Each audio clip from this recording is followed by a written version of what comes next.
The Gilded Age in America was one of mystery, industry, and glamour. But underneath all of that there was dirt, grime, and corruption. Gotham City was no exception.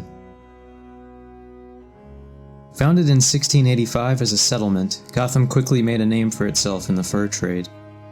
It quickly grew until British occupation in the early 1700s, and then the Revolutionary War in 1776.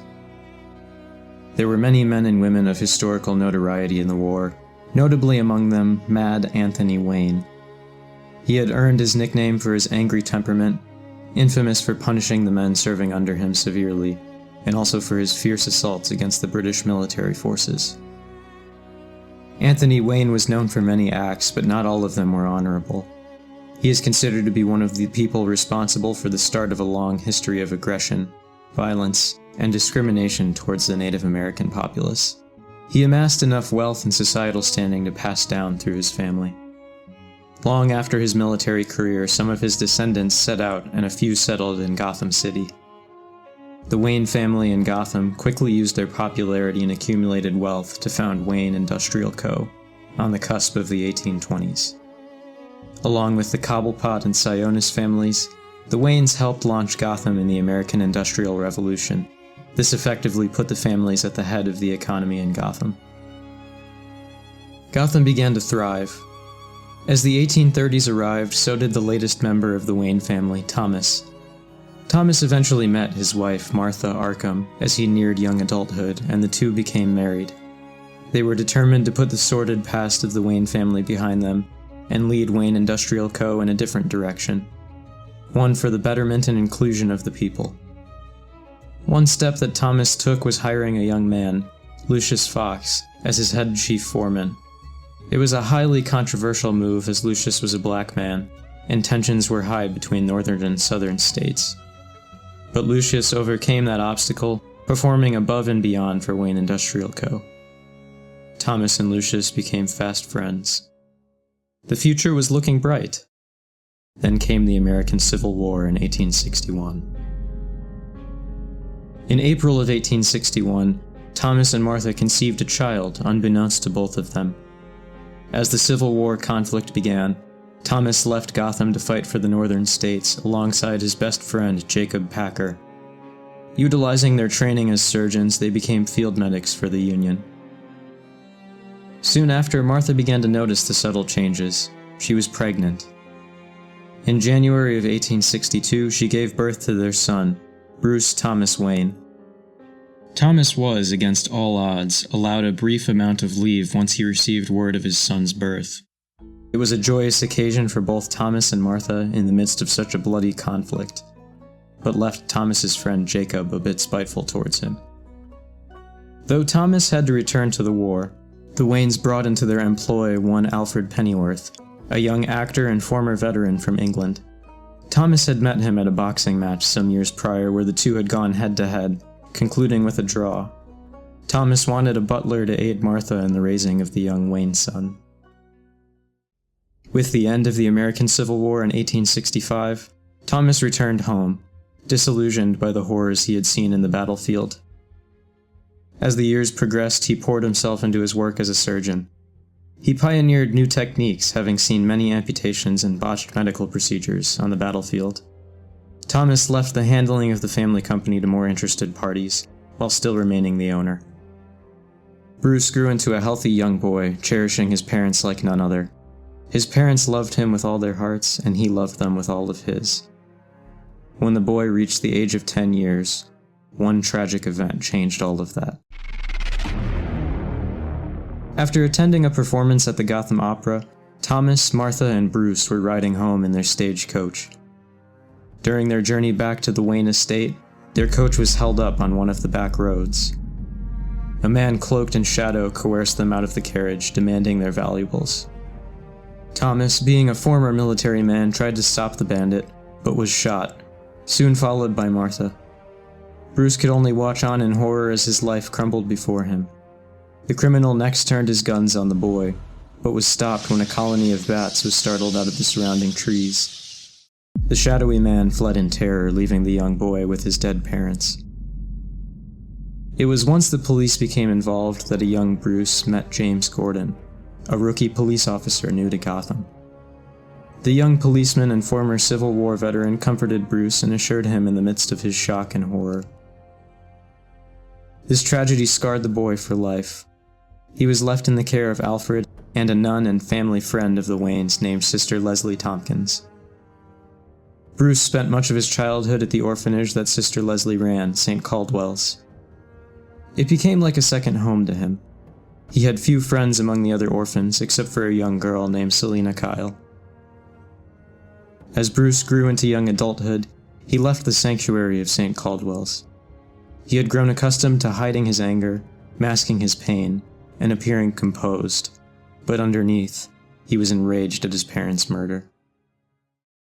He saw the crime and corruption everywhere, the child labor in factories, the corrupt police force, the prostitution, and the petty crime that had become a part of Gotham's culture. He began to lose hope. One night, after a particularly intense depressive episode, he stumbled to his parents' grave. There, he vowed he would wage war on the crime and corruption seated in Gotham City. But in order to do this, he knew he needed to be more than just a rich aristocrat, more than just a man. In 1879, at the age of 17, Bruce left Gotham to travel worldwide, studying various methods of criminology, investigation, and deduction. Over the next few years, Bruce encountered many names that were mentioned in those circles. He met a young Harry Houdini and trained alongside him in the art of escapology, before the magician's illustrious career. He met Sir Arthur Conan Doyle and trained under him in the art of deduction, using the author's character Sherlock Holmes as an inspiration. He had many more teachers, with his final being Sigmund Freud, with whom he trained in psychology. The two left on rather tense terms as their ideologies tended to put them at odds. By 1889, Bruce had studied under and trained with some of the most accomplished men in history, but there was still something missing in his preparations. During his travels, he encountered many different cultures, and one symbol stood out to him: the bat. In Celtic folklore, they were a symbol of change, courage, and hope, while in most other places in Europe, they were symbols of evil, fear, and terror. Bruce saw this as a twofold reason for his war on crime. He would give Gotham citizens hope and courage while instilling fear and terror in the hearts of the criminal element. He would bring justice to a city in which there was none. And so, in 1889, the Bat was born. Bruce's return to Gotham in 1891 was a triumphant one. He spent a small amount of time visiting old friends: James Gordon, Sister Leslie, Lucius Fox, and most of all, Alfred. He also ran into his father's old friend, Uncle Jacob Packer. Soon after his return, a mysterious new figure appeared: the Batman. The filth and scum that had festered for so long in the streets of Gotham finally had a response to wash it away in the Bat. The Batman began his war on crime, filling the massive void caused by Gotham's underworld. Rumors began to circulate. Was he a vampire? Was he a spirit? Or was he just a man? But alongside the start of his crusade came another, one with much more sinister goals. Whitechapel, 1888 to 1891. This was a time of terror in England. It saw the murders of many women by the killer known as Jack the Ripper. He had left numerous notes and letters to the Whitechapel Vigilance Committee, but none could guess his true identity. Then, as suddenly as the murders started, they stopped. No one knew who had committed them, and no one knew where he went. There were suspects, but evidence was never conclusive. What had happened to Jack the Ripper? It wasn't until 1892 when the world got its answer. The Gotham City Police Department began to receive letters from Jack. He openly challenged the police as well as the rumored Batman, stating that he had already begun killing again. The reign of the Ripper marked a new age in Gotham, as it was one of fear and of hope. Jack the Ripper and the Batman.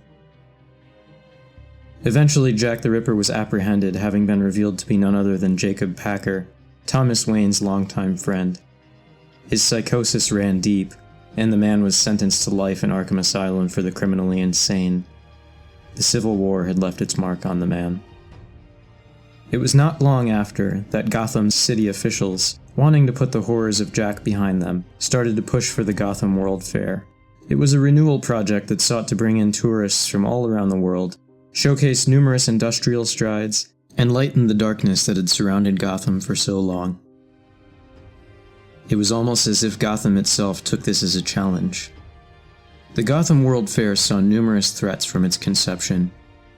Edward Nashton and his labyrinthine hotel, Alexander Leroy and his magnifying lens used to burn buildings and people alive from his blimp, and the Wonder City calamity.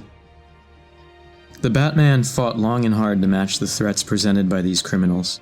The evil in Gotham was beginning to evolve, but none were so gruesome as the Joker. Nicknamed the Merry Widower by the police, this man would marry women of wealth and status, then poison them using strychnine. He killed 10 women before being apprehended by police, but not before he attempted to evade them by suicide. The murderer used the very poison he had on his former wives, but it didn't kill him. It instead scarred him, turning his skin pale, his hair a sickly dark green, and pulling his facial muscles into a ghastly grin. The birth of the Joker was as gruesome as the horrors he would inflict on Gotham in the years to come. With the passage of years came a bitterness in Bruce's view of the city he had fought so hard to protect. He had seen the rise of many allies and many new foes, and what he was left with was death and destruction. He eventually retired in 1912, having reached his 50s. When the Great War arrived in 1914, he had seen too much battle in Gotham to have the physical capacity to join this battle. Instead, he used his influence and wealth to aid those disparaged by the war. Bruce came to Gotham's aid in many other ways, including training his eventual replacement, Terrence McGinnis. But he died in 1953 at the age of 89. Gotham still stands to this day, and it will always remember the Batman. Over the centuries, he has become the inspiration for many urban legends and folklore. To some, he was a mythical being. To others, he was a helping hand.